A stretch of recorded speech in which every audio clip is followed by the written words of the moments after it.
Before rest was argued in sermons, it was written into creation itself. Genesis says God finished his work, then stopped on the seventh day, blessed it, and made it holy. Not because heaven was tired, not because power ran low, because rhythm is part of divine order. Then Exodus 20 places that rhythm on stone. Remember the Sabbath day to keep it holy. 6 days are marked for labor. The seventh is marked for stopping. On the aged parchment, you can almost see it like an architectural blueprint drawn by the hand of God. 6 work segments sketched in charcoal lines, then a seventh line glowing warm gold, a sacred pause set in place after the 6th day was complete. Read that slowly. The pause is not empty space. It is commanded space. Around that stone tablet, the tools are resting. The plow is still. The measuring cord is coiled. The lamp is low, but not dead. Creation is not collapsing because work has stopped. Creation is honoring the one who set the pattern. Now stay with me as we look at what this command actually asks of us today. For many believers, the weekend is called rest, but it often becomes a different kind of disorder. We stop scheduled labor, then fill the pause with noise, scrolling, late nights, impulse errands, emotional recovery, and unfinished decisions carried from Friday into Sunday night. That is not sacred stopping. That is the rhythm blueprint with the gold line erased. Hear me carefully. This is not about earning God's approval through a perfect weekend. This is about recognizing that the Creator gave time a structure before He ever gave Israel a command. When that structure is ignored, the next week is the one that takes the damage. Yet many of us cross that sacred line without ever realizing the cost to the weeks that follow. The danger is that erosion rarely feels violent while it is happening.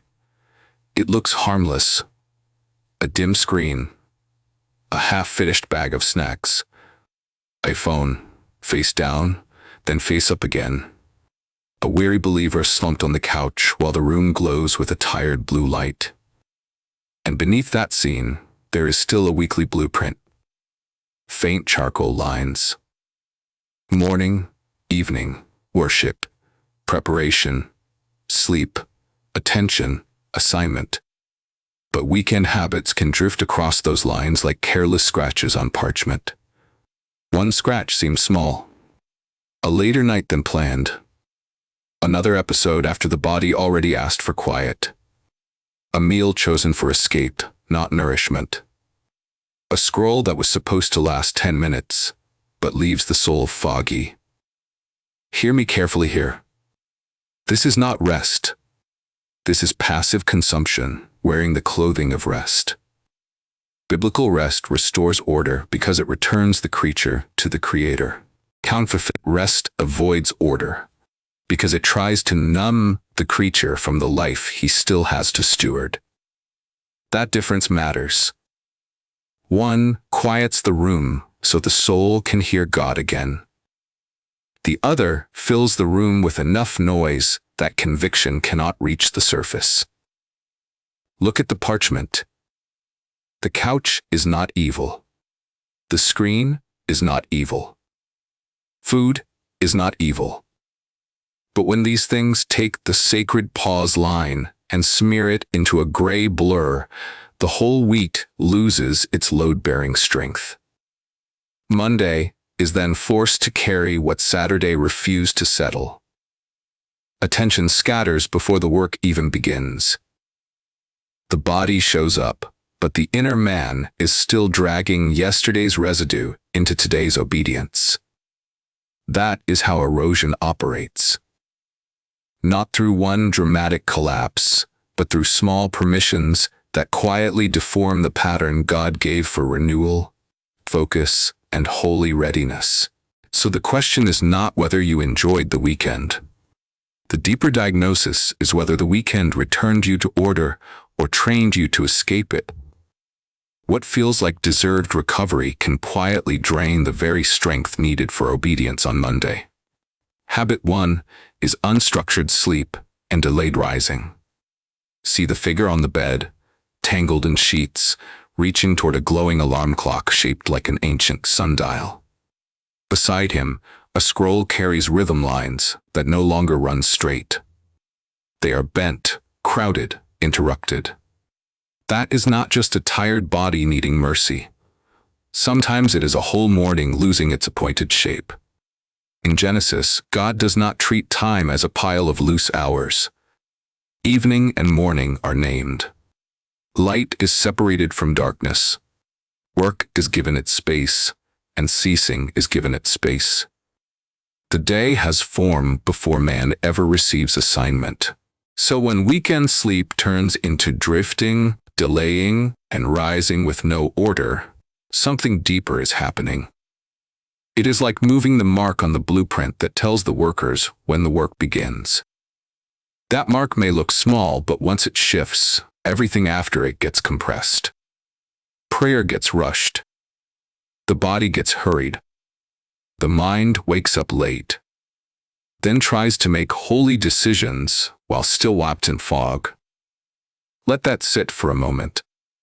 The danger is not one extra hour. The danger is training the soul to begin the day by negotiating with order.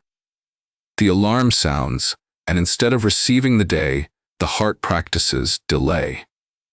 Not rest. Delay. And delay has a spiritual texture.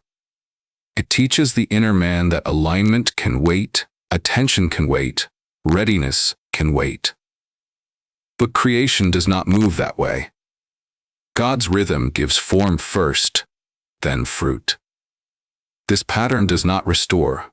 It postpones the very alignment your soul needs. Habit 2 is endless scrolling as false refuge. Look at the hand holding the phone. The feed glows upward, cold and restless, while an open Bible scroll rests on the parchment beside it, giving off a softer light. One light agitates. The other invites. Now hear me carefully. The problem is not that a screen exists. The problem is when the screen becomes the place your soul runs to for covering, instead of returning to God, creation, silence, and truth. Weekend rest was never meant to be a vacant space where noise could move in.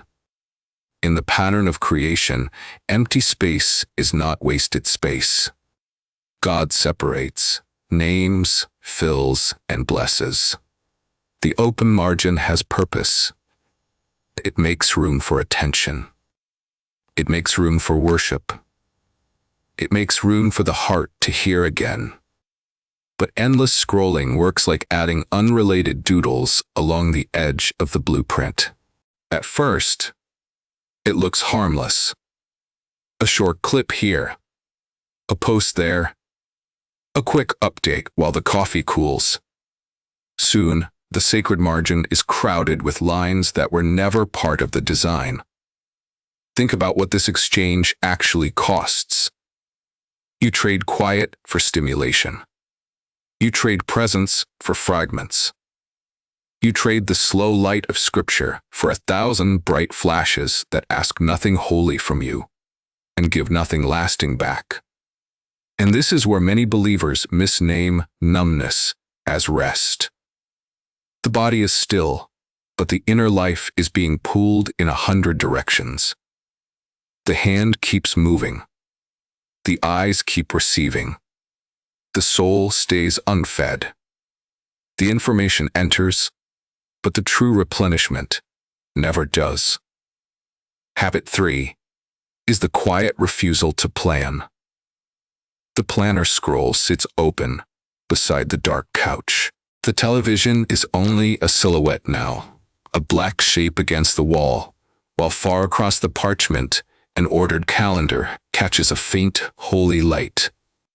Not loud, not dramatic, just waiting. This is where a weekend disorder often hides. It does not announce itself as rebellion. It calls itself rest. It whispers, do not think about Monday.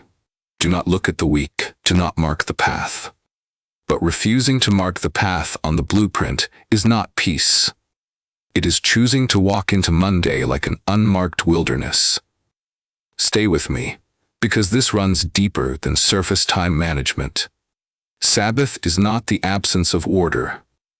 Sabbath is trust inside order.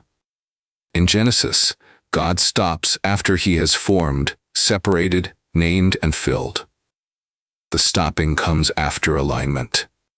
The rest is holy because the rhythm is whole. So when a believer uses the weekend to avoid all ordering, the soul is not practicing trust. It is postponing responsibility and calling the delay spiritual. Then Monday arrives, and the week feels hostile. Not because God failed to provide, but because the path was never traced, while there was light to trace it. A simple review of the week is not anxiety. A quiet calendar is not unbelief. A prepared list is not control. It can be an act of surrender that says, Lord, here is the space you have given me. Teach me to move through it with wisdom. But a blank scroll beside a glowing screen tells a different story. It says, the body paused, while the design was ignored. Disorder dressed as rest quietly undermines the very trust Sabbath was meant to build. On the left side of the parchment, the weekend sits in shadow. A dark couch, a glowing screen, shoes kicked off near the doorway. An untouched planner scroll lying open, as if the whole week has been left unmarked. On the right side, a single Sabbath candle burns beside an open scroll, and the figure standing there is lit with a quiet, steady radiance. That is the difference between counterfeit rest and true Sabbath. One tries to erase the pause line. The other honors it.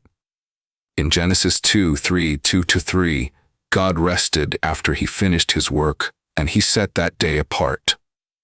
In Exodus 20, the seventh day is not treated like empty time. It is holy time. Read that again slowly. True Sabbath is not a blank space where purpose disappears. It is the sacred pause line inside God's blueprint, the place where trust is practiced, not abandoned. Counterfeit Sabbath says shut it all off, avoid the plan, and call the blur peace. But that kind of rest is not peace. It smears over the line God drew. It leaves the soul unprepared, then acts surprised when Monday arrives with pressure already waiting at the door. True Sabbath moves differently. It stops with faith. It leaves room for worship, for clarity, for the next assignment to be received cleanly. The candle on the right is small, but it is enough. It says the week is not owned by chaos. It says the rhythm is still intact. It says rest has a purpose. And that is the real test. One path leads back into renewed fruitfulness, because the pause was honored. The other sends you into repeated Monday emptiness, because the line was erased. Now take the pen back. Not the pen of panic. Not the pen of vague intentions. Take the pen of obedience. And mark your weekly blueprint again. On the parchment, let the seventh day glow before the week begins, not after the week has already swallowed your attention. Now hear this clearly. Sacred recovery will not happen by accident. If the pause is not marked, noise will mark it for you. If the boundary is not drawn, appetite will draw another one. Punabite, it's a poor architect. So start with one clean line. Choose the window where work stops. Choose the hour where worship is not crowded by errands. Choose the moment where the screen goes quiet, the table is cleared, and the soul remembers that God made rhythm before he gave assignment. This is not about performing a perfect religious weekend. This is about realignment. The mentor points to the restored calendar scroll, and the refreshed believer stands beside it. Not because life became easy, but because the order returned. Set the candle. Open the Word. Prepare what can be prepared before the pause begins. Leave tomorrow's labor outside the sacred line long enough for trust to breathe. Believer, your next weekend is already approaching. It can continue the erosion, quietly wearing down your Monday before it arrives. Or it can become the restoration point. Mark the line. When rest returns to its blueprint position, the whole week can stand firmly on God's provision. Picture the parchment laid open. The lines are no longer crooked. The seventh day glows with warm gold, not as an empty square on a calendar, but as a holy anchor. From that anchor, the path forward is no longer frantic. It is ordered. Monday has room to breathe. Tuesday carries strength, already waiting. Wednesday is not held together by impulse. The work has a frame again. Let this vision settle in your spirit. A refreshed believer walks toward sunrise, not because life suddenly became light, but because rhythm has returned to its rightful place. The body is not dragging yesterday's noise into today's calling. The mind is not sorting through leftover clutter while pretending to focus. The spirit is not straining to hear direction through a room full of static. This is what happens when God's creative pattern is honored instead of edited. The week stops leaning on adrenaline. It stands on supply. Quiet decisions grow cleaner. Work gains weight without becoming a throne. Family presence stops feeling like an interruption. Worship is no longer squeezed into the cracks. It sits where it belongs, near the center. Believer, this is not escape from responsibility. This is the architecture of faithful responsibility. Guard the pause, and the path ahead gains form. Mark the boundary, and the days begin to carry fruit that pressure could never produce. If this is the rhythm you are returning to, write one word in the comments: aligned. Let it stand as a covenant between you and God, that the week will no longer be arranged by noise. Join the generation restoring God's pattern in ordinary days. The rhythm you guard today shapes the fruit you carry tomorrow.